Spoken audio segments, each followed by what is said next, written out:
Magandang araw sa inyo mga kababayan. Narito ang pinaka-latest weather update ngayong araw ng Lunes, January 12, 2021. Ang namataan pong low pressure area ay nasa 170 km southeast of General Santos City, ayon yan sa huling tala ng DOST Pag-asa. Mababa naman po ang tsansa nito na maging ganap na bagyo at malulusaw din. Ngunit nakakaapekto ito at nagpapaulan sa Mindanao. Kaya't mag-ingat po tayo mga kababayan dahil posible pa rin po ang pagbaha at mga pagguho ng lupa.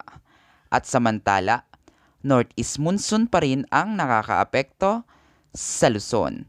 Kaya't asahan pa rin ang malamig na temperatura at may hinang pag-ulan dahil yan sa amihan. Tail end of frontal system o shear line naman, kung saan nagsasalubong ang malamig na hangin ng amihan at mainit na hangin galing sa dagat Pasipiko o easterlies, na dahilan ng mga formation sa kaulapan ng thunderstorm at nakakapagpaulan at nakakaapekto sa eastern section Visayas. Para sa mga ganito pang mga ulat ay huwag kalimutang mag-subscribe sa ating YouTube channel at narito ang magiging lagay ng panahon sa mga lugar ayon sa DOST Pag-asa.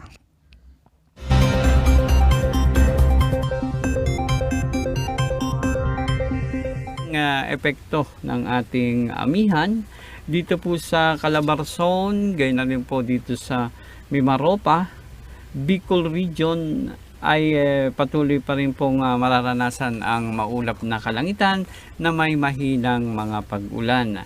Samantala, dito naman po sa Ilocos region, magkakaroon tayo ng maaliwalas na panahon at wala tayong inaasahang mga pag-ulan.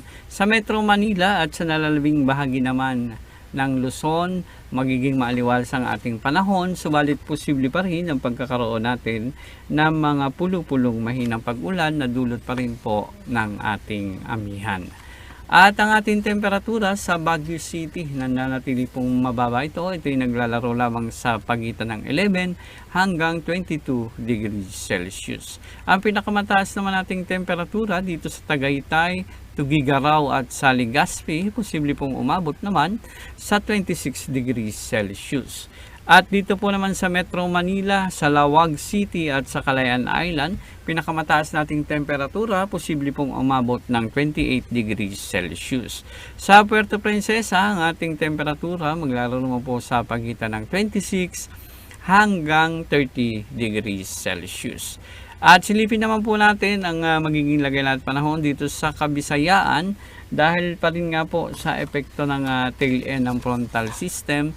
Dito po sa Eastern and Central Visayas, magkakaroon pa rin tayo ng maulap na kalangitan na may kalat-kalat na mga pag-ulan at mga thunderstorms. Samantala, sa nalalabing bahagi naman ng Kabisayaan o sa Western Visayas, magiging maulap pa rin ang ating kalangitan na may mahinang mga pag-ulan na dulot naman ng ating amihan. At ang ating pong temperatura dito sa Iloilo City at sa Cebu City, yung pong pinakamataas natin temperatura, posibleng umabot naman sa 28 degrees Celsius. Sa Tacloban City, ang ating temperatura maglalaro po sa pagitan ng 24 hanggang 26 degrees Celsius. Samantala, sa buong Mindanao, mararanasan naman ang maulap na kalangitan na may kalat-kalat na mga pag-ulan at mga pagkidlat pagkulog.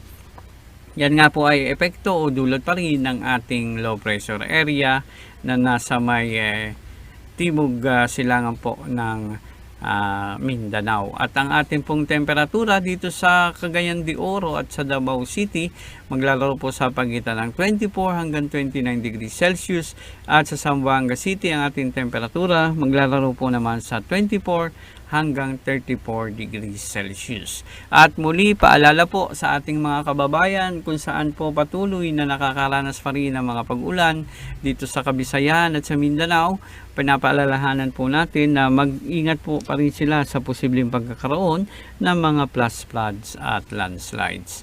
At silipin po natin para naman sa ating mga mangisda gumagamit ng maliliit na sakyang pandagat. Nakataas pa rin po ang ating gale warning dito sa baybaying dagat ng Hilagang Luzon, gayon na rin sa baybaying dagat po ng Central Luzon, at dito po sa Eastern and Western Seaboard po ng Southern Luzon, kasama po ang Kalayaan Island. At ganyan na rin po dito sa eastern seaboards po ng Kabisayaan. So, malakas po ang alon sa nabanggit na mga lugar, kaya pinapayuhan pa rin ang ating mga kababayan at gumagamit ng maliliit na sakyang pangdagat na wag pumalaot sa nasabing mga lugar. Samantala, silipin po natin ang magiging lagay ng ating panahon sa susunod na 3 araw dito sa Metro Manila. Bukas magiging maaliwalas ang ating panahon at wala tayong inaasahang anumang pag-ulan. Ating temperatura ay maglalaro sa pagitan ng 21 hanggang 28 degrees Celsius. Samantala, pagdating ng Thursday at Friday, magiging maliwalas pa rin ang ating panahon, subalit posible naman ang pagkakaroon ng mga pulo-pulong mahinang pag-ulan. Ang ating temperatura maglalaro po sa pagitan ng 22 hanggang 28 degrees Celsius. At dito naman sa Baguio City, bukas asahan pa rin maaliwalas na panahon, mababa ang tsansa ng pag-ulan at ang ating temperatura maglalaro po sa pagitan ng 11 hanggang 22 degrees Celsius. Pagdating naman ng Thursday at Friday, maaliwalas pa rin ang ating panahon, subalit asahan naman na posible magkaroon ng mga mahihinang pag-ulan na dulot pa rin ng ating amihan.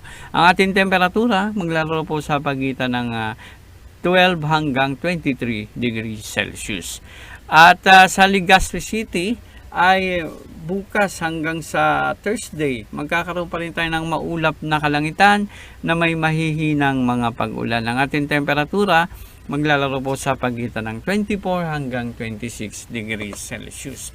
Pagdating ng Friday, magiging maulap ang ating kalangitan, may mga pagkulog at pagkidlat na tayong inaasahan. Ang ating temperatura maglalaro po naman sa pagitan ng 25 hanggang 28 degrees Celsius. At sa Metro Cebu, susunod na 3 araw, magiging maulap ang ating kalangitan, may kalat-kalat na mga pag-ulan at mga pagkidlat pagkulog. Ang ating temperatura maglalaro po sa pagitan ng 24 hanggang 29 degrees Celsius. Pagdating ng Friday, magiging maaliwalas ang ating panahon. May mga isolated thunderstorms lamang tayong mararanasan, lalo na pagdating po ng hapon at gabi. Ang ating temperatura maglalaro po sa pagitan ng 24 hanggang 30 degrees Celsius. At sa Davao City, bukas magiging maaliwalas ang ating panahon. Kakaroon lamang tayo ng mga isolated thunderstorms. Ang ating temperatura, 25 hanggang 31 degrees Celsius.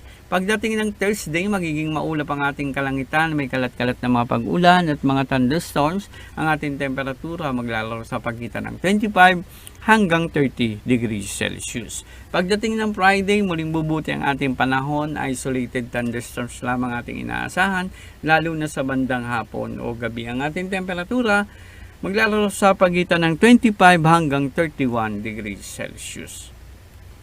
At ang ating araw ay inaasahan sisikat po mamaya sa ganap na 6:24 ng umaga. Muli itong lulubog sa ganap na 5:45 ng hapon.